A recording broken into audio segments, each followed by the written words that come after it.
कोंडाईबारी घाटात कंटेनरचा भीषण अपघात. 1.5-2 तासाच्या अथक रेस्क्यू नंतर चालकाला केबिनमधून बाहेर काढण्यात यश.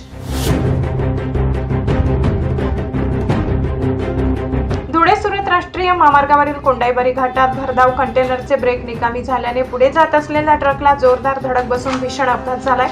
धडकेची तीव्रता इतकी होती की कंटेनरचा पुढील केबिन पूर्णपणे चक्काचूर झाला आणि चालक लोखंडी केबिनमध्ये अडकून पडला. अपघाताची माहिती मिळताच महामार्ग पोलीस 1033 रुग्णवाहिका कर्मचारी तसेच घटनास्थळी उपस्थित वाहन चालकांनी तातडीने मदत कार्य सुरू केले. चुरणा झालेल्या केबिनमधून चालकाला बाहेर काढणे मोठे आव्हान ठरत होते. बचाव पथकाने कंटेनरच्या केबिनला दोरी बांधून दुसऱ्या वाहनाच्या सहाय्याने ती ओढली. तब्बल 1.5 ते 2 तासाच्या अथक प्रयत्नानंतर चालकाला सुखरूप बाहेर काढण्यात यश आले. विशेष म्हणजे एवढा भीषण अपघात होऊनही चालकाला कोणतीही गंभीर दुखापत झाली नाही. त्यामुळे उपस्थितांनी सुटकेचा निश्वास सोडला. मृत्यूच्या दाढेतून सुखरूप बचावलेल्या चालकामुळे ही घटना चमत्कारापेक्षा कमी नसल्याची भावना अनेकांनी व्यक्त केली.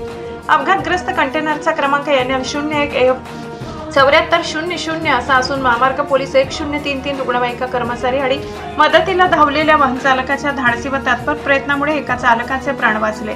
त्यांच्या कार्याचे सर्वत्र कौतुक होत आहे. प्रतिनिधी सुरेश गावित, सम्राट V7 न्यूज, विसरवाडी.